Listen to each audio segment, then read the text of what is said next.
This is Aditi. Welcome to IAS point. जैसा कि कल हमने पढ़ा था चैप्टर 6 विनिर्माण उद्योग, ये क्लास 10 की ज्योग्राफी का है NCERTs। आज हम इसमें पार्ट 2 में आगे पढ़ने जा रहे हैं उद्योगों का वर्गीकरण।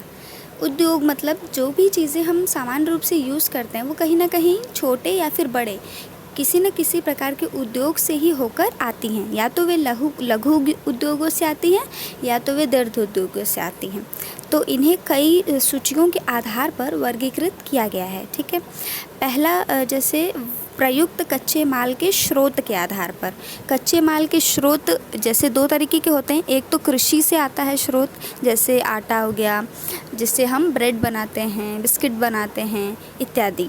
और दूसरा आता है खनिज यानी कि लोहा, ये सब इत्यादि, इनसे हम फर्नीचर्स बनाते हैं और लोहे की कई सारी चीज़ें बनती हैं इत्यादि। ठीक है, और दूसरा है प्रमुख भूमिका के आधार पर। अगर भूमिकाओं के आधार पर देखा जाए तो इन्हें दो भागों में बांटा गया है, आधारभूत उद्योग और उपभोक्ता उद्योग।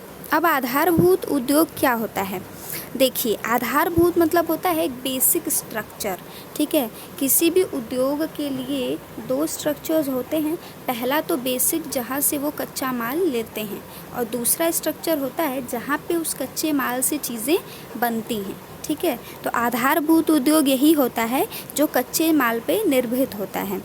और दूसरा उपभोक्ता, जहाँ से सीधा हम लोगों को चीज़ें प्राप्त होती हैं। ठीक है, लघु उद्योगों की सीमा कितनी होती है? 1 करोड़ की गई है लघु उद्योगों की सीमा। अगर उससे अधिक होता है तो उसे बृहद उद्योग कहा जाता है। तथा स्वामित्व के आधार पे भी कई सारे उद्योगों को बांटा गया है। जैसे जियो कंपनी, ये वृहद उद्योग है क्योंकि इसमें सिर्फ 1 करोड़ नहीं, इससे कहीं ज़्यादा की पूंजी लगी हुई है। सरकारी और भी उद्योग हैं जैसे BSNL, BHEL और SAIL। निजी उद्योग मतलब होता है जिसका स्वामी स्वयं एक व्यक्ति हो, जैसे कोई आचार उद्योग हो गया, डाबर कंपनी इत्यादि छोटी कंपनियां। ठीक है, टिस्को हो गया। संयुक्त उद्योग किसे कहते हैं? जिन्हें सरकारी और निजी क्षेत्र दोनों मिलकर चलाते हैं उन्हें संयुक्त उद्योग कहते हैं, जिसमें सरकार भी मिली होती है और निजी प्राइवेट कंपनीज भी मिली होती हैं। जैसे ऑयल इंडिया लिमिटेड कंपनी, इसे दोनों क्षेत्र मिलकर चलाते हैं।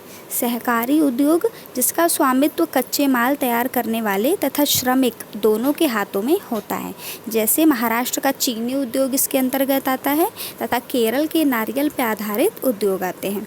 भार के आधार पे देखा जाए तो भार के आधार पर उद्योगों को दो भागों में बांटा गया है। एक तो जो बहुत भारी होते हैं और एक जो हल्के होते हैं। भारी अर्थात लोहा, इस्पात, और हल्के अर्थात विद्युतीय उत्पाद आदि आते हैं इसके अंतर्गत। तथा कृषि के आधार पर उद्योगों को दो भागों में बांटा गया है। पहला तो कच्चे माल, जैसे कच्चे माल के लिए आधारित पटसन, रेशम। चीनी उद्योग, भारत का कौन सा स्थान है चीनी उद्योग में? क्या आप लोगों को पता है? जिन्हें पता है वो कमेंट में लिख के बताएं। तो उसका आंसर है कि चीनी उद्योग में भारत का दूसरा स्थान है। तथा गुड़ उत्पादन, गुड़ यानी कि जैगरी, गुड़ को इंग्लिश में क्या कहते हैं? जैगरी कहते हैं। ठीक है, गुड़ उत्पादन में भारत का पहला स्थान है। तीसरा खनिज आधारित उद्योग, जो खनिज व धातु का कच्चे माल के रूप में प्रयोग करते हैं वे खनिज उद्योग कहलाते हैं। जैसे कार बनाने के लिए, टीवी यूवी बनाने के लिए हमें खनिज की आवश्यकता होती है तथा इन्हें खनिज उद्योग कहते हैं। आइए अब इस लेसन के आधार पर कुछ प्रश्नों को सॉल्व कर लेते हैं।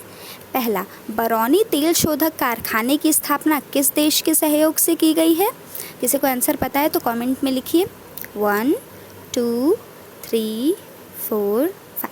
तो बरौनी तेल शोधक कारखाने की स्थापना पूर्व सोवियत संघ के सहयोग से की गई है, पूर्व सोवियत संघ। दूसरा, भिलाई लौह जो इस्पात है उसकी स्थापना किस देश के सहयोग से की गई है? अगर किसी को इसका आंसर पता है तो कमेंट में लिखिए जल्दी। हाँ, तो भिलाई लौह इस्पात की स्थापना जो है वो रूस यानी कि रशिया के सहयोग से की गई है। तीसरा क्वेश्चन, डीजल लोकोमोटिव कारखाना कहाँ स्थित है? किसी को अगर पता है तो इसका आंसर लिखिए।